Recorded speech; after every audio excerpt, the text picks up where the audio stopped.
Welcome. I'm Michael Ventrella, And I'm Mark Arnold. and we're here to talk to you about the Monkees' best and worst countdown. This is based on a poll we did on our webpage on Facebook called The Monkees Songs. So let's start right away, Mark. Okay. We found out that the Monkees have done 13 albums in a little over 52 years, if you can believe it. I mean, granted, most of them were in the late 60s and to 1970, but still, that's an incredible productivity for such a long period of time. Anyway, so don't want to waste any more time. So we'll start off with the least favorite album, number 13. It is Changes from 1970. Changes is also known as the Contractual Obligation album.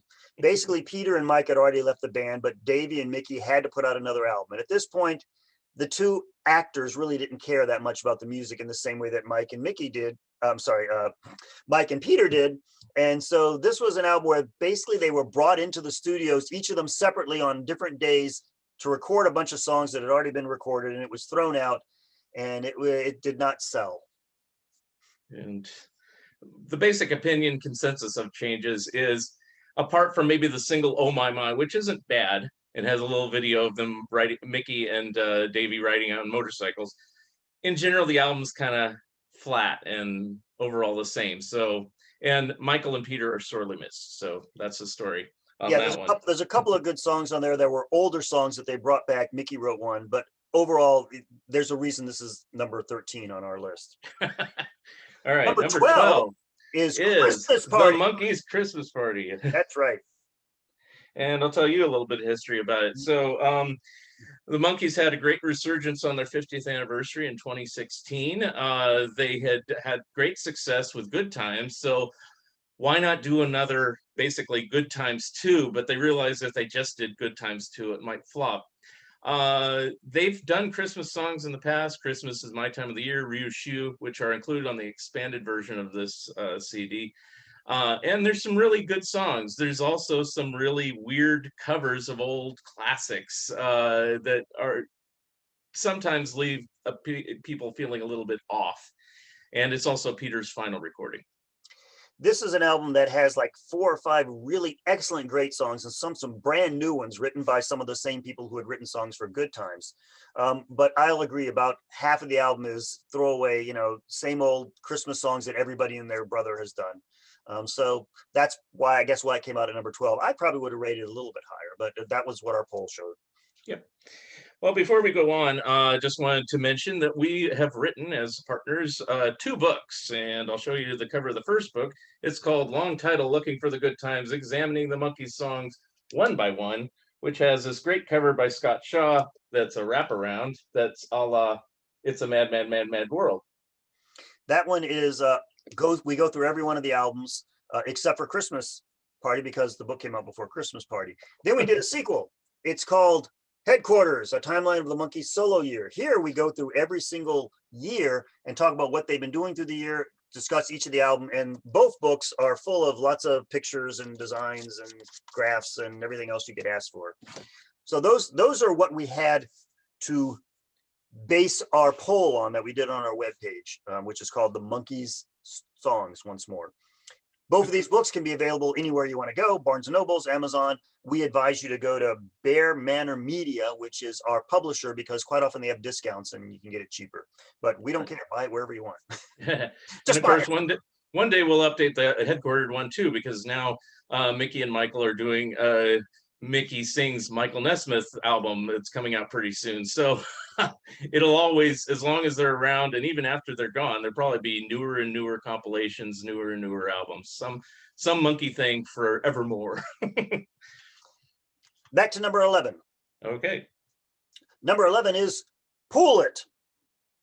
Okay. Now, Pool It came out back in 1987 when there was a Monkees resurgence, thanks mostly to MTV, which started showing the shows again, and suddenly all the albums were back on the charts.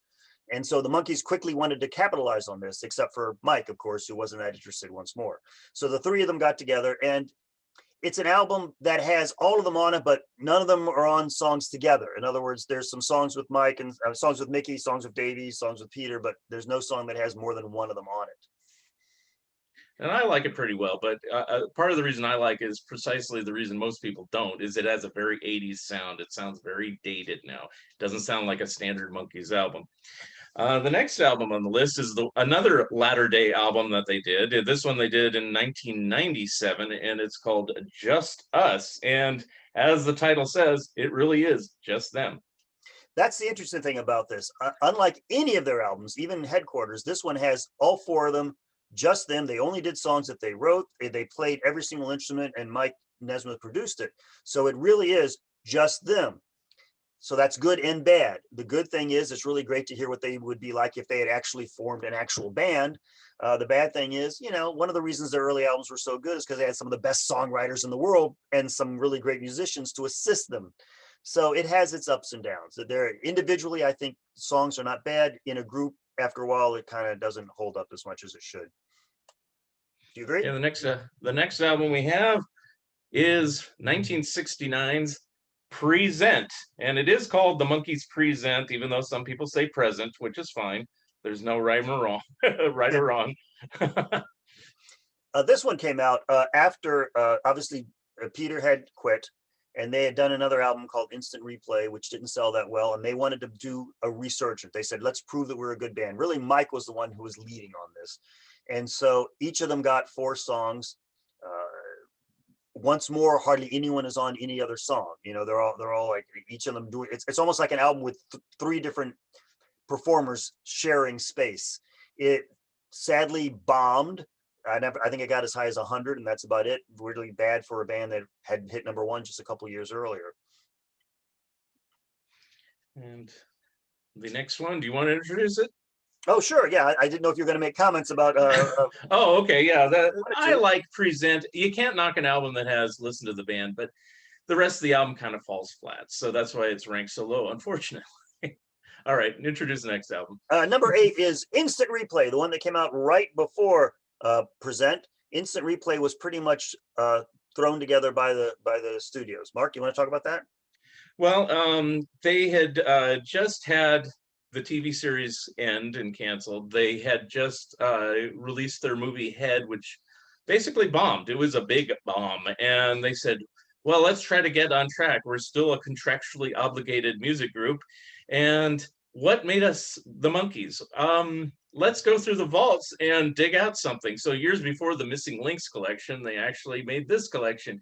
It's not too bad, but it sounds exactly as what it is. It sounds like leftovers from some good albums.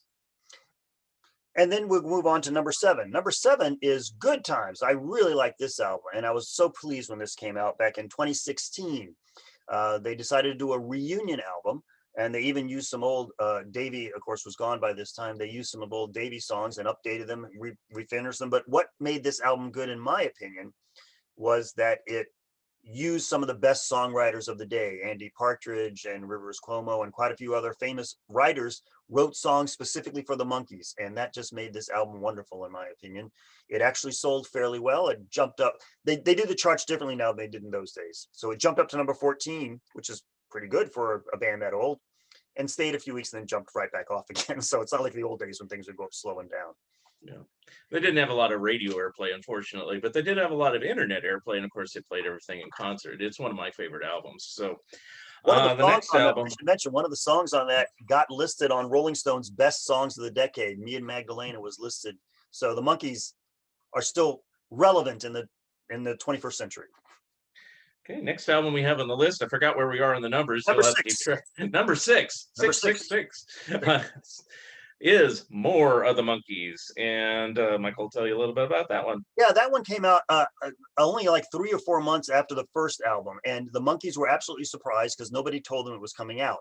And so suddenly there's this album coming out with a cover they didn't like and a bunch of songs on it that they weren't real happy with. But it is one of their best-selling albums because it has I'm a Believer and I'm Not Your Stepping Stone and quite a few huge hits that get played all the time. And when you see a greatest hits collection, like 6 or 7 of the songs are off that one album. Even the Day We Fall in Love has made it onto a greatest hits compilation. Oh, God. Who knows? Anyway, number 5 on the list is The Birds, the Bees, and the Monkees. This is the last album that was done while the basic TV show was on at the very tail end, and Mike will tell you a little bit more about it. Well, it's the show was near the end, and the Monkees got complete control by this time, and the album is actually produced by the Monkees. It's really a Mike showcase because a lot of Mike songs on it. And they were trying to show that they weren't just a bubblegum band. So for some of us, it's one of their better albums because it's not just all bubblegummy kiddie type music, but it didn't sell well because of that. I think, you know, the real rock fans in those days would never take the Monkees seriously, no matter how good their album was. But you can't knock an album that has Daydream Believer and Valerie, even if they're kind of old tunes by that point in 1968. So yeah, that's the first one that did not make number one, I should say. It only got up to number 3 at that point. Number 4 is the debut album, The Monkees. Oops, don't want to hit Mickey's face there. Obviously, this was the first album that came out when the show was on. Nobody knew it was going to be that big of a hit, and it has Last Train to Clarksville on it, and a lot of other Boyce Hart songs. It's a little more Boyce Harty than the rest of the albums. But it did really well. One thing I'll say about it is at least they went this route. They decided to do an album. So they were kind of in the league with Rolling Stones, the Beatles, and everyone else in the mid-60s. They could have done just the standard soundtrack album and just put snippets of dialogue and a lot more songs like Gonna Buy Me a Dog, but they didn't go that route, fortunately. Otherwise, we wouldn't be talking about the Monkees right now. That is true. And the bad part might have been is that the Monkees use their own names. And so that got them into that whole problem of trying to break the stereotype, and also the old problem of they didn't play their instruments. You know, if they had used fake names on a TV show, I think people would have taken them very, very differently. We do talk about that in the book. But before we go any farther, let's talk about how this poll was done, shall we? Okay. Yeah, that's what I was going to ask. Say before we do the top 3, Mike was going to tell us how the poll was done. Yes, exactly. Hey. I'm sorry. Our script is not being followed as perfectly as it should. Yeah. Basically what we did on our webpage is we asked everybody to vote on certain albums. So we put every single album against every other one. The Monkees versus Good Times versus, you know, and so you would vote on which one you liked better. And then we would take the percentages and we'd use the percentages as the numbers. So what would happen is if an album got 60%, then they got 60 points. And so by doing this, we had a whole bunch of numbers to add up. And when we added them up, this is the poll that we got.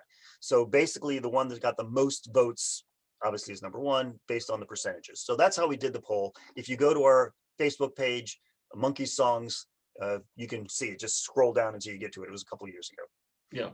Or you could search for a particular album. I'm sure it popped up the exact one if you want to know how Headquarters ranked or something like that, which we haven't got to yet. Anyway, so number 3 on the list is Head. Now, this is the CD booklet, so it doesn't show in your face like the 1968 soundtrack does. But anyway, Mike will tell you about that one. Oh, that's obviously it's a very unusual album.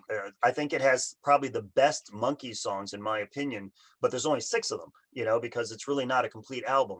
So what they did was they interspaced it, they mixed it, thank you, with dialogue from the movie, which makes it quite interesting. And that was done by, believe it or not, Jack Nicholson, who was one of the writers on the movie. I think it's a great album. It didn't sell very well, just like the movie didn't do very well, but in long term, people have gotten to really love it. I'll say one thing about it. It is the only album that they've actually played entirely in concert. Every other album they've missed a song or 2 over the years, but you know, there's only 6 tracks, so there you go. What's our next one? Number 2 is Headquarters. Headquarters is the 3rd album that they made. Mark, I've been talking too much. You want to talk about Headquarters? Okay, Headquarters. Basically, after the first 2 albums, The Monkees and More of the Monkees, they were fed up because there's stories you can read about them in our books, and also just in general of Peter coming to sessions and being shooed away saying, oh, we already recorded that part. We don't need you on the guitar. And Michael trying to push the songs that he wrote onto the albums. They said, oh, no. We got songs by Boyce and Hart and Neil Diamond and Neil Sedaka and all these other people. So we don't need your songs, even though they did make them on there.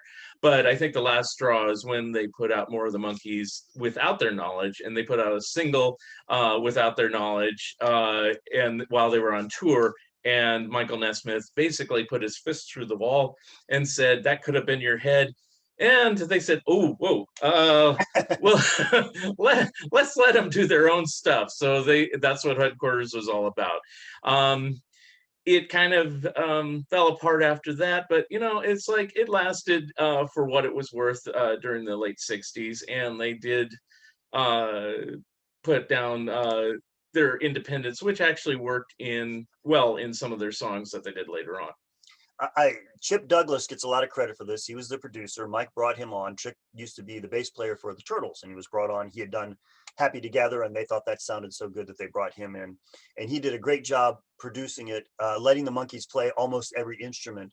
So it took a long time because, let's face it, they weren't professional musicians, except maybe for Mike and Peter, but Mickey had to do the drum parts quite a bit. So it took a lot longer than normal, and it's not as professional sounding, but it's heartfelt. And if somebody really wants to delve deep dive into it, there is a headquarters sessions that literally has everything that they recorded, every little comment, dialogue, and everything, alternate takes and everything. So but we're just talking about the regular albums, and now we're at number one. What is that? Number one, of course, as you might have guessed, is Pisces, Aquarius, Capricorn, and Jones Limited, which is almost always comes out at the top of any poll that any Monkees fans do. This one was also produced by Chip Douglas, I should say. And the difference in this one and Headquarters is, first of all, they picked some wonderful, wonderful songs. I mean, there's no bad song on this album. But also he used a lot more session musicians than on Headquarters, so it sounds a little more professional and better.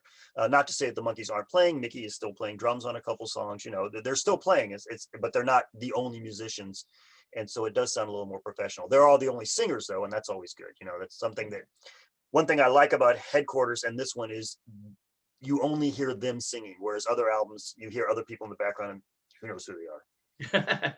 And you can't knock any album that has Pleasant Valley Sunday on it. So that's right. All right.